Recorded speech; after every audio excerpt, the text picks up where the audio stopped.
Suddenly I'm trying hundreds of these things and I have no idea what they are. I don't know, I think I'm going out of my mind. Oh God, this isn't happening. What?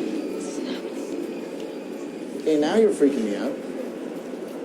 There, you...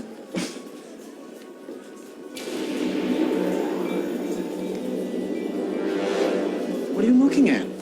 Welcome back to our InnerSPACE special on the Mortal Instruments City of Bones. That was a clip from the film, and joining us, two more of the stars, Kevin Zegers and Robert Sheehan. Thanks for coming in, guys. It's lovely to be one of the gang, you know? You are one of the gang. One of the gang here. Yes, well, Can I just...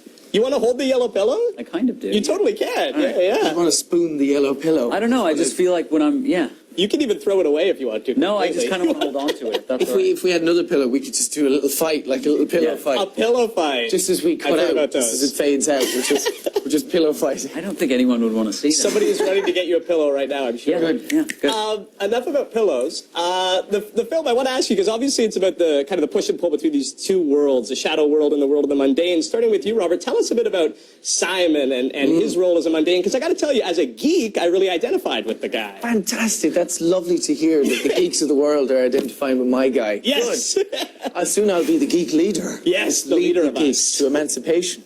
The meek shall inherit the earth. Now on with the question.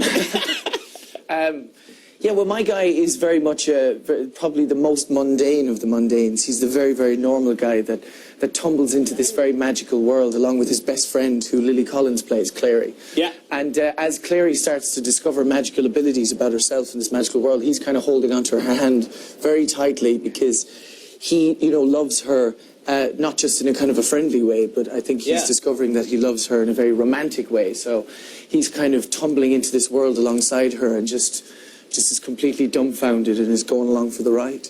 And Alec is a great character as well. Yeah. Very layered. Tell us a bit about him and kind of the perennial friend zone that he's trapped in. It's a very different friend zone, though. You want the pillow now? You can hold the pillow. I was jealous. I was going to use it as like the talking pillow, so whoever was talking would get the pillow. It's the listening pillow. It'll be the It is the listening pillow? Yeah. Okay.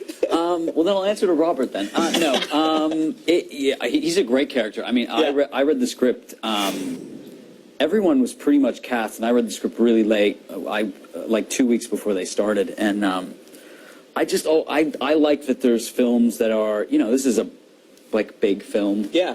With characters like we get to play. I mean, they're so layered, and I mean, my character's gay, which I think for a film of this sort of magnitude to be able to play not the sort of stereotypical gay character, but a character who just happens to be gay. Yeah. There's a lot, there's just a lot to do, and I think that's why people like the books.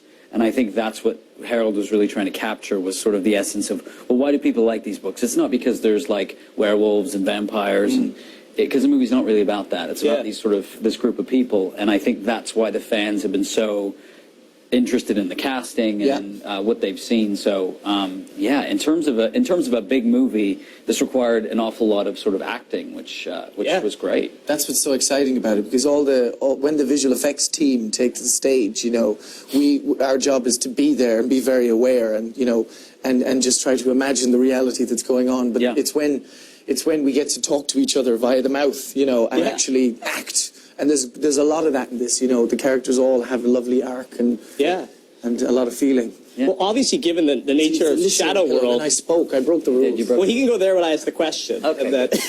Given the nature of Shadow World and all of the supernatural elements, there's obviously a fair bit of CG in the film, but there's not as much as you might think. But the director Harold seemed to do a lot of it in camera. So did you guys get that sense when you were on set, and did you like that they seemed to minimize the amount of CG that had to be done? I think the way he does his fighting, which was, he didn't really ask if we wanted to do it. It was this was a sort of prerequisite to us doing the film, which is, I'm not cutting away from faces. I'm not using stunt doubles unless we absolutely have to.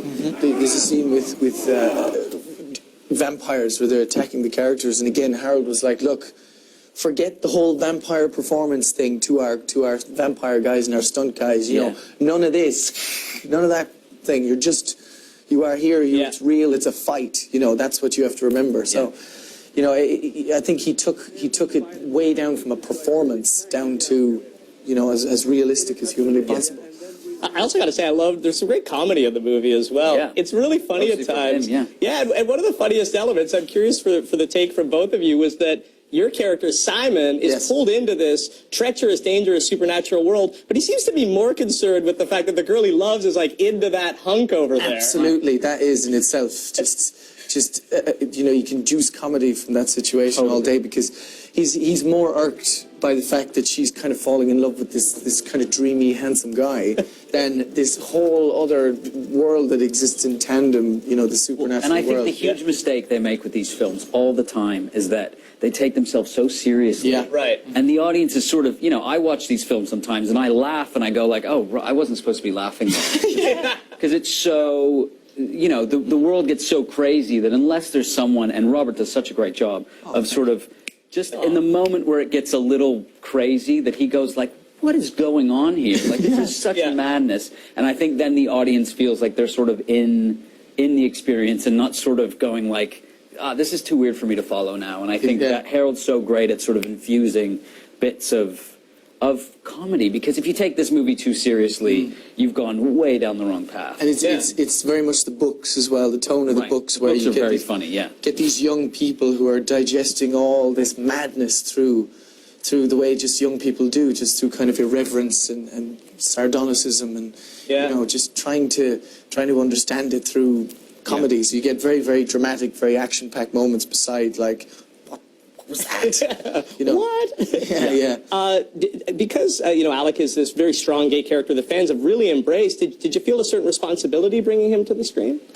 Yeah, I mean, listen, I've said this before. Anytime someone pays me like money to do a job, I feel Real a certain money that you can like spend in a actual shop. money that goes towards like my mortgage. score. I feel a responsibility to do it. But in retrospect, I think it's happened more that I've sort of realized, and we're going back to shoot the second film in a month. That, Wow, that quick, whether kids are from where I grew up in Woodstock, Ontario, or Alabama or whatever.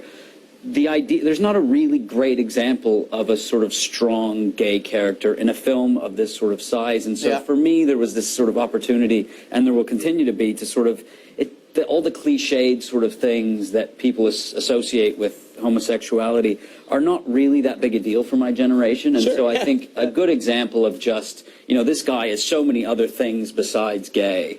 And it really doesn't He's even a badass warrior. Right, he is. He's sort of and one he of would the... kick my character's ass. Right, he's one of the more ruthless guys in the and film. I might enjoy it. Right, exactly. By the way, so might I. But, I think there's such a great opportunity for some 15-year-old kid in, London, Ontario to sort of go like, oh, well, if that's what being gay is, then what am I so afraid of to sort of, be who I am? Mm-hmm. You mentioned, of course, being Canadian. We're very proud you're Canadian. Oh, thank you. Did you educate the rest of the cast in our strange and mysterious culture? And Constantly. Yeah. It's exhausting. Right. No, the good news was, and the good and bad news was, on the first film, we were so focused on work that we would like work and sleep. I mean, Robbie got a taste of the city more than most of us did. But well, the good thing about me was that these guys were, practicing being badass. They had lots and lots of stunt choreography, and also on top of that, with the runes, the warriors had to come in very early and get, lots and lots of runes painted on their body, which meant hours in makeup before actual shooting. And then I would dander in, about 40 minutes before the first shot. Having tasted Toronto fully. And put on a T-shirt, and away I went, It's a good gig. Yeah. Exactly. And just lastly, really quickly, who has more fun, mundanes or shadow hunters? Oh, God.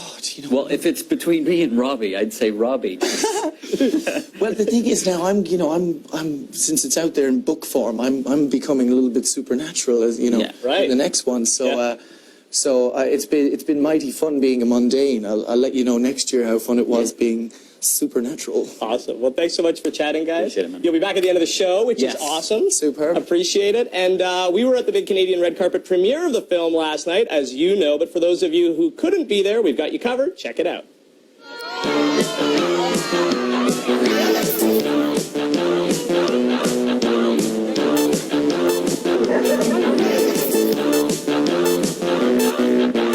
What do you love so much about the Mortal Instruments City of Bones? Jason Clary. Yeah. I just love them. Why is their love better than some of the other, love in these YA franchises? She is the best heroine because she doesn't just she doesn't just Listen to anybody. She does what she wants. She's badass.